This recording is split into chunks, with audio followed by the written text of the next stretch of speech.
I've failed. I've honestly felt like a failure as an artist many times. I know it is embarrassing to say out loud, but it's true. Feeling like a failure is such a normal experience, and especially as artists, it is something that is hard, if not impossible, to avoid. Which is why in this video, I'm going to be sharing some of the top ways I've felt like a failure, so hopefully you can avoid it. Sup howdy, welcome to my YouTube channel. I'm Rumbo. Yay! And for those who don't know me already, I'm an artist and a fine arts student, and I make videos just about that. So it has been a minute since I've actually talked about my own art journey. Felt like I would like to sit back down in the middle of the night and talk to you about it. So I wanted to take a step back and talk about it again, but also in a way that I've never done before, which is to talk about my failure. And I want to do that so that not only will you be able to feel like you kind of relate, also that you would learn from my failure so you don't do stupid mistakes. I'm going to be talking about 3 ways in this video, but if you want to see more of the ways that I've failed as an artist, such a weird sentence to say, leave a like, comment down below, and I will share more of my failure. But before we get on to this video, make sure you like, subscribe, turn on post notifications so you're notified when I next upload a video. We are almost at 2.5 thousand subscribers, so it would mean the world to me if you hit the subscribe button and join the family. And share this with all of your friends, please, and thank you. I have failed to hold myself accountable. Oh, there is a kind of lingo online, ones that like boss babes and hustle huns and like hustle bros use, showing up and showing out, or building an empire and not stopping the grind. Aside from kind of giving me the ick, I do have to give them credit where credit is due, because showing up is one of the best things you can do for yourself as an artist. There's literally no downside to being consistent and being intentional with showing up. So what do I mean? There was a time when I used to make sure that I do something art related every single day. I saw so much improvement in that. I was drawing more, painting more, I had more art that I was like starting to enjoy. Also, I saw improvement like skill wise. And then I just got lazy. I just stopped. I pulled a 2011 Bruno Mars song. I think I just got lazy. I stopped. I think it would be negligent of me to not acknowledge that there are so many factors that can affect and interfere with your art making process. Work, school, stress from said work or school, health problems, mental health problems, financial problems, all of which that I have experienced and has interfered my art making process. What I'm talking about is actual laziness that I have failed to hold myself accountable for. Even like aside from all of that, I just neglected daily intentional artistic practice. Frankly, it just felt like too much of a hassle. So don't be like me. Do whatever is in your power to make sure you're creating every day or doing something creative. There are so many benefits to that. Great artists do not just exist suddenly in one day. They have improved because they took the time over a long time to improve on their skill. It does not happen overnight. A lot of these great artists that you either see in line or in galleries or whatever kind of art you like to consume, a lot of them took the time to develop their skills, to flesh out their ideas, and to develop a routine from repetition. And all of these things directly influence how successful you are. You can't just pull an all-nighter on greatness. The other thing is that skills cement to your brain when you train it consistently over time. Drawing skills or skills in general feel like muscles. If you train it one day for 3 hours in the gym, sure, it will feel great that you've gotten in a good workout, but if that's the only workout you did in that year and you only do one workout a year, you're not going to see that much change in terms of appearance or strength. It's not going to do anything if you instead worked out that muscle 30 minutes 4 times a week. I don't know, over the span of a year, you'll see a lot of change at the end of that year. That goes back to your art skills. If you're drawing every single day, over time that compounds and you will feel it grow. Because you're repeating it, you get used to that routine, feel more confident in the skill set, whatever it's painting or whatever, because you've done it so many times. It just becomes like intuitive at that point. There's literally no downsides to being consistent.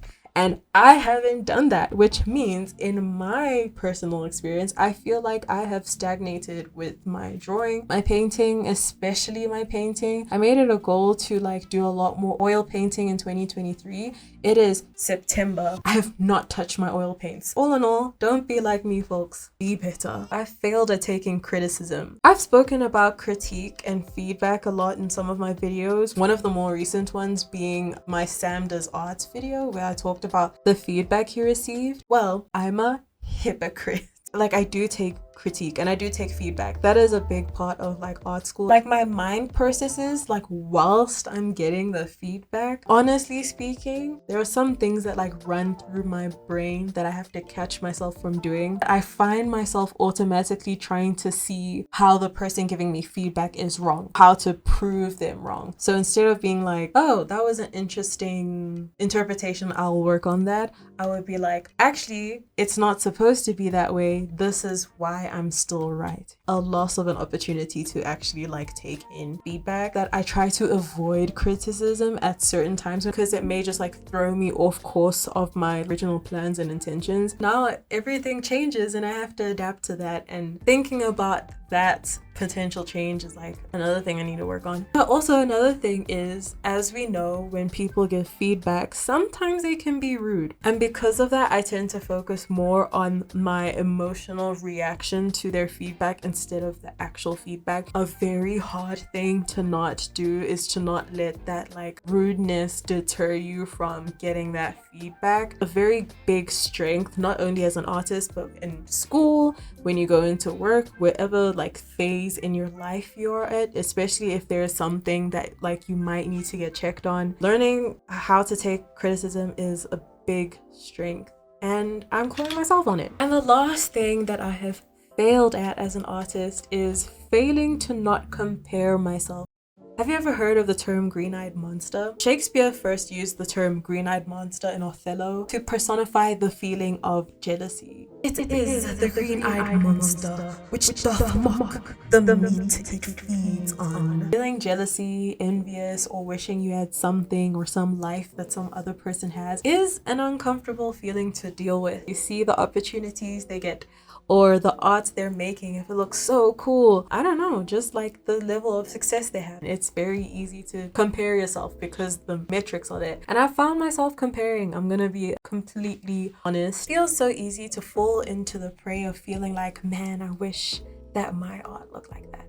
Or man, I wish that that gallery chose my work. Especially now that I'm coming towards the end of my schooling career in fine arts, I'm getting a bit antsy about how my career is going to look like outside of the comfort of an institution space, and also like the success rate. So seeing people around me beginning to establish themselves is making me feel a little antsy. Be like, okay, should I catch up? Should I be faster? Like, what am I doing wrong? And how do I undo that, or how do I do it better? Yeah, I failed at avoiding that feeling and avoiding putting myself in that situation. First and foremost is being excited for everybody who's getting opportunities, or even just like, I don't know, just like growing, especially seeing my friends growing throughout all these 4 years, especially growing alongside them and seeing how far we've all come. That is like so exciting. So that's like the first thing. What rate should I be succeeding? It comes to a point where I'm like, okay, well, I've already lost. So what's the point? As if this is all some kind of race, which it is not. It's only till I realized that what happens in my life is what affects me, not what happens in other people's lives or journeys or careers. It has nothing to do with mine. Whether I show overseas next year or if I show overseas in the next 40 years, that has to do with my personal growth, and it doesn't have to follow some specific timeline that I have to play catch up with my peers. That comes with just being able to focus on your own bubble and keep improving. And yeah, it's great to look at what your peers are doing and then get inspiration from that. So not to compare, because it really does not affect, it doesn't concern you. What others do should not concern you, should not worry you, should not worry me. I need to speak to myself because this is a video about me being a failure. It's so easy for me to sit here for all of these 3 points and be like, don't do that. If you have done similar or if you felt similar, don't worry. They are all quite human experiences and human feelings, so it's not the end of the world. But let me know if there's other things that you feel like you have fallen off track with your art, or if you felt like some sort of concern. I'll be happy to talk about it in another video. If you have any other video ideas, make sure to leave it in the comment section down below. So I'm gonna end this video off here and say thank you so much for watching. If you like the video, like. If you like me, subscribe, comment down below, all that fun jazz. And until then, I like to be educated, but I'm so frustrated.